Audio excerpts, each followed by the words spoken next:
আসসালামু আলাইকুম। প্রিয় শিক্ষার্থীবৃন্দু, তোমরা যারা এবছর একাদশ শ্রেণীতে ভর্তি হয়েছ, তোমাদের সবাইকে অভিনন্দন। এবং যারা কোর্স হিসেবে অর্থনীতি নিয়েছ, তোমাদেরকে অর্থনীতি পরিবারের পক্ষ থেকে সুস্বাগতম। আর অর্থনীতি নিয়ে তোমাদের সাথে আছি আমি ডক্টর মামুন আহমেদ, সহকারী অধ্যাপক, অর্থনীতি বিভাগ, অত্র কলেজ। অর্থনীতির প্রথম ক্লাসটি তোমাদের সাথে থাকতে পেরে আমি আনন্দিত।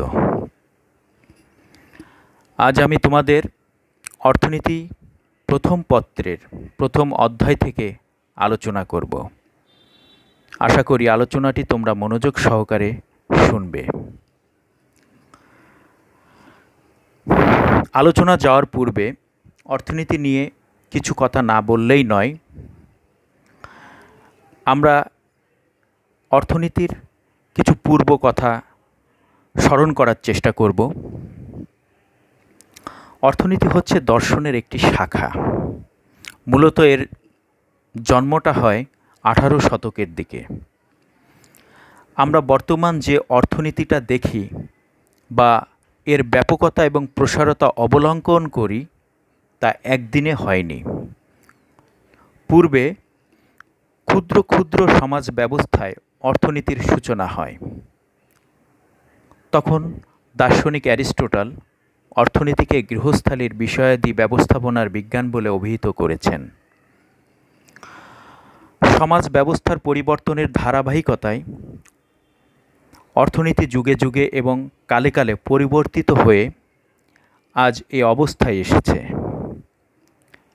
এজন্য অর্থনীতির সুনির্দিষ্ট সংজ্ঞা প্রদান করা খুবই কঠিন। এক সময় আমরা অর্থনীতিকে সম্পদের বিজ্ঞান বলে জানতাম। এরপর সীমিত সম্পদ এবং অসীম অভাবের সাথে সমন্বয় হিসেবে চিহ্নিত করা হয়েছে এবং বর্তমানে অর্থনীতিকে কল্যাণ অর্থনীতি হিসেবে ব্যবহার করা হচ্ছে। এতদ সত্ত্বেও বিভিন্ন অর্থনীতিবিদগণ অর্থনীতির যে বিভিন্ন সংজ্ঞা প্রদান করেছেন, তা আমরা বলতে পারি এভাবে। অর্থনীতির জনক অ্যাডাম স্মিথের মতে অর্থনীতি হলো এমন একটি বিজ্ঞান যা সম্পদের প্রকৃতি ও কারণ অনুসন্ধান করে। অন্যদিকে অর্থনীতিবিদ অধ্যাপক রবিনসন বলেন, অর্থনীতি এমন একটি বিজ্ঞান যা বিকল্প ব্যবহারযোগ্য সীমিত সম্পদ দিয়ে অসীম অভাব পূরণের মানবীয় আচরণ বিশ্লেষণ করে। এখানে বিকল্প ব্যবহারযোগ্য বলতে উৎপাদন ক্ষেত্রে একই উপকরণ বারবার বা বিভিন্ন ক্ষেত্রে ব্যবহার করাটাকে বোঝানো হয়েছে। উপরোক্ত যে আলোচনাগুলো করলাম, এই আলোচনা থেকে আমরা বলতে পারি অর্থনীতি মানুষের অসীম অভাব, বিভিন্ন অভাবের গুরুত্ব নির্বাচন, সীমিত সম্পদের সর্বাধিক দক্ষ ব্যবহারের কৌশল নির্ধারণের মাধ্যমে সামাজিক কল্যাণ সর্বোচ্চকরণের উপায় নিয়ে আলোচনা করে। বিভিন্ন সমস্যার প্রকৃতি এবং বিশ্লেষণ করে অর্থনীতিবিদগণ প্রাথমিকভাবে দুটি সমস্যা চিহ্নিত করেছেন। এক, দুষ্প্রাপ্যতা। দুই, নির্বাচনজনিত সমস্যা। আমরা এই যে প্রাথমিক মৌলিক সমস্যা, একটি দুষ্প্রাপ্যতা, অন্যটি নির্বাচনজনিত সমস্যা, এ দুটি আলোচনা করার চেষ্টা করব।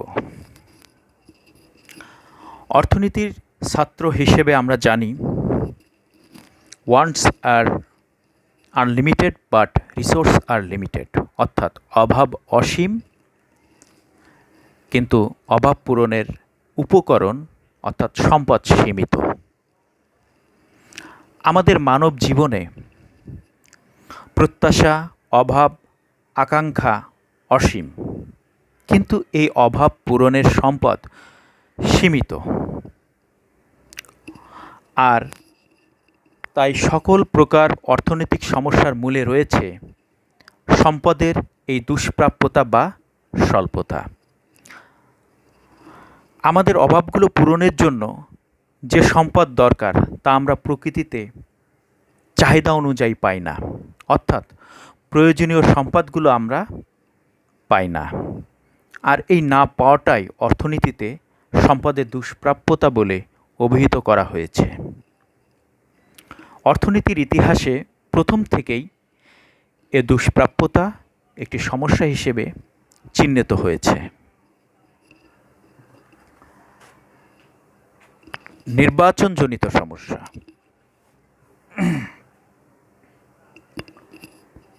আমাদের অভাব যেমন অসীম, তেমনি সীমিত সম্পদ। এ অফুরন্ত অভাবের মধ্যে আমরা সব অভাবগুলো একই সাথে পূরণ করতে পারি না, আবার সব অভাব সমানভাবে গুরুত্বপূর্ণ নয়। তাই অভাবের গুরুত্বের উপর বিবেচনা করে অভাব পূরণের সম্পদের বিকল্প বা দক্ষ ব্যবহার নির্ধারণ করতে হয়। আবার অন্যদিকে একই সাথে আমরা সব অভাব পূরণ করতে পারি না। এ কারণে অভাব নির্বাচন করার প্রয়োজন হয় যে কোন অভাবটি পূরণ করলে ব্যক্তি, সমাজ তথা দেশ লাভবান হবে। অর্থনীতিতে নির্বাচন সমস্যা হচ্ছে এটি যে অভাবকে সঠিকভাবে চিহ্নিত করা, অর্থাৎ যে অভাবটি চিহ্নিত করলে এবং সম্পদের ব্যবহার দ্বারা সমাধান করলে দেশ জাতির কল্যাণ বয়ে আনে। মানুষ বাছাই করতে বাধ্য হয় বলেই অর্থনৈতিক সমস্যা দেখা দেয়। এ কথাটি বলেছেন অধ্যাপক বেনহাম। এ কথাটির যথার্থতা আমরা একটি উদাহরণের সাহায্যে বুঝতে চেষ্টা করব। আমরা ধরি কোনো ব্যক্তি তার বছর শেষে সঞ্চয় 20 লক্ষ টাকা। সে এই 20 লক্ষ টাকা বিভিন্ন উপায়ে ব্যয় করতে পারে বা বিভিন্ন সমস্যার সমাধান করতে পারে। আমরা দুইটি সমস্যা চিহ্নিত করব। মনে করি সে গাড়ি ক্রয় করতে পারে, অথবা বর্তমান এই করোনা দুর্যোগকালে মানব সেবায় ব্যয় করতে পারেন।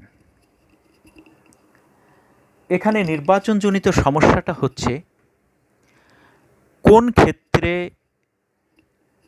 তিনি তার সঞ্চয়টা ব্যয় করলে তিনি নিজে, দেশ এবং সমাজ তথা রাষ্ট্রের কল্যাণ হবে, এটা নির্ধারণ করা।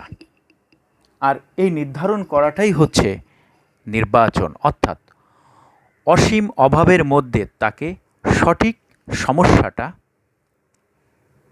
চিহ্নিত করা এবং এই সমস্যা চিহ্নিত করলেই, এই সমস্যা চিহ্নিতকরণের মাধ্যমেই তিনি সমাজের কল্যাণ বয়ে আনবেন। প্রিয় শিক্ষার্থীবৃন্দ,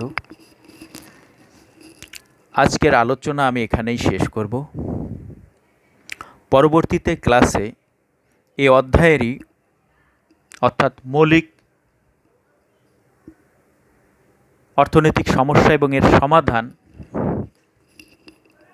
এই অধ্যায়ের অর্থাৎ প্রথম অধ্যায়ের অন্য নতুন কোনো টপিক নিয়ে তোমাদের সামনে হাজির হব। সে পর্যন্ত সবাই সুস্থ থাকো, ভালো থাকো। সবাইকে ধন্যবাদ।